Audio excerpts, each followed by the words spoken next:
Welcome back, everyone, to Pontos Fathom Hobbies. This is Season 4 setup round of Tainted Grail Fall of Avalon, and we are setting up the game to continue where we left off from Chapter 2. We'll be starting Chapter 3A, Part 1. Leaving us off at the end of Chapter 2 was we discovered the Tainted Grail itself. So we've got Bayor and Maggot on the board. We're just resetting all of the board locations, the menhir locations, getting all the game components set up, the turnarounds, and getting the energy levels and stat levels for Bayor and Maggot set. And then we're going to jump right into round number 1. So thanks for watching, guys. Looking forward to jumping back into this. Okay, so let's finish our setup for Season 4. We're going to be starting into Chapter 3A. But before we do it, let's kind of get all of our characters set up. I've already gone through our save sheets and aligned our character boards accordingly, and also set the menhir to their counts. But I just wanted to, we're also playing with the other memories, Book of Memories.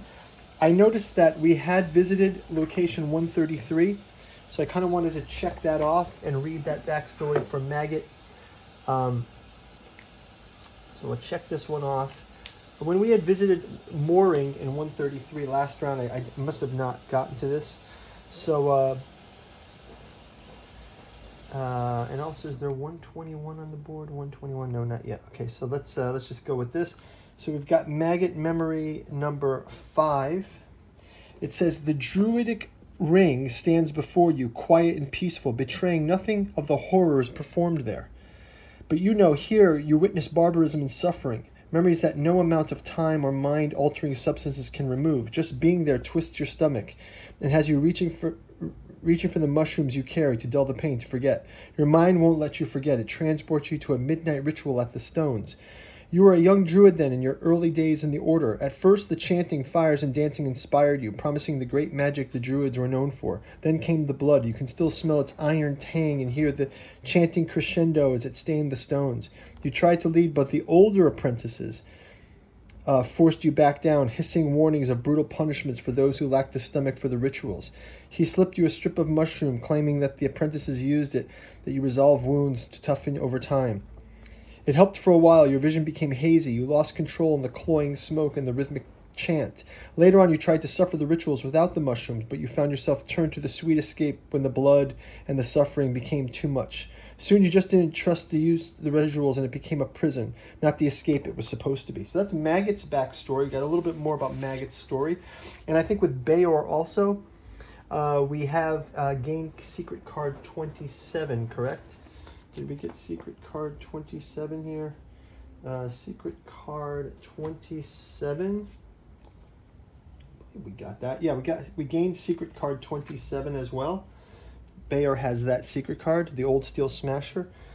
That's already been read, but let's go ahead and just reread secret card 27. It's memory 7 for Bayor. So it says, there, the precious few smiths who know the answer to the riddle of the old steel. The ancient metal was a favorite material of the previous masters. It does not respond to heat. It's unbendable and impossible to shape with hammers or tongs, yet the four-dwellers used it to create many wonderful, intricate objects.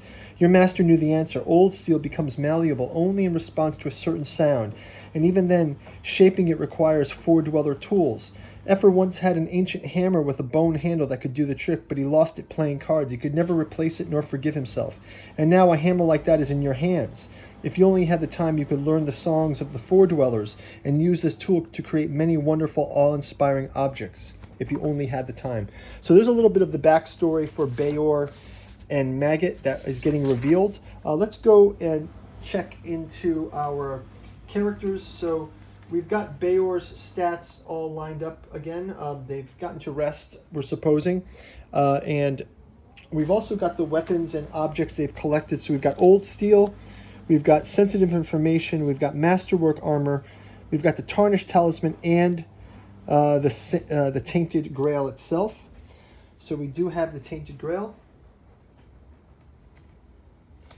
And then we get to gain a magic at the start of the day with that. And then Maggot has Sacred Incense, Adventurer's Kit, Menhir Rites, the Moldy Tone, and the Refined Soul Mass. So let's go and set up our, let's just double check our Menhir has the correct proximity. So the Menhir can only have the 9 sort of square around him, and same with this Menhir, so we're okay for that. But I think we're going to have to go back, or either that or light up another Menhir. I believe we can launch a Menhir here in Titan's Steps, so maybe we can go do this Titan Steps next in round 1. But let's go ahead and reveal Chapter 3A. It says, place this card on top of the active quest pile. You clutch the Grail between your trembling fingers. So this is what the champions of Connacht ended up chasing. But how was reclaiming the Grail supposed to help your village? You know only of 2 things, being in Avalon powerful and old enough to know what to make of it. Place additional random event on top of the event deck. So place this card on the active quest pile. So this is on the active quest pile. And then on top of the event deck, let's shuffle up these random events. We've got the old chapters. We've already finished chapters 1 and 2. So we're starting chapter 3A. And these are all random events here. So I'm just going to shuffle up the random events before we go any further here.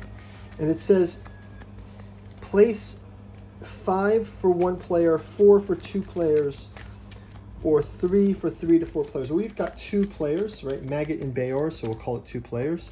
So we're going to place 4 random events on top of the event deck. So that's going to set us up for that. And let's just do a quick review of, it says, show the Tainted Grail to Morgaine in Camelot, 190, or to the Pale Lady in the Mirror Lake, 113. So we can go to the Mirror Lake here and show it to the Pale Lady in the Mirror Lake. So that might be our first quest. So let's show it to the Pale Lady in the Mirror Lake. We've got the Tainted Grail. It says gain 1 magic at the start of the day. So is that an item that we can grab? Magic?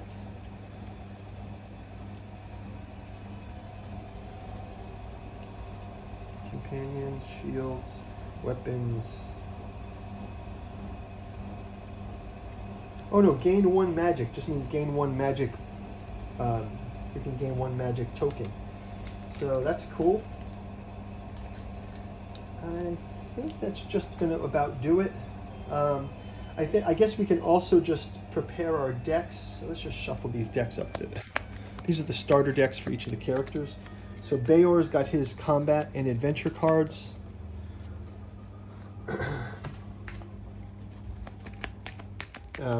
Maggot has his combat and adventure cards as well.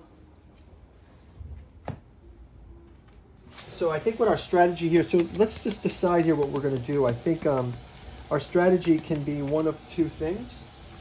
We can, 1, go to the Titan Steps, spawn this Menhir, or we can even go to the Burn Darka, spawn a Menhir, and that's going to allow us to go this way, because I think we've already been down here. And if we go back to Connacht Farmland, we've already been down to that area. We could respawn that if we had to go back that way.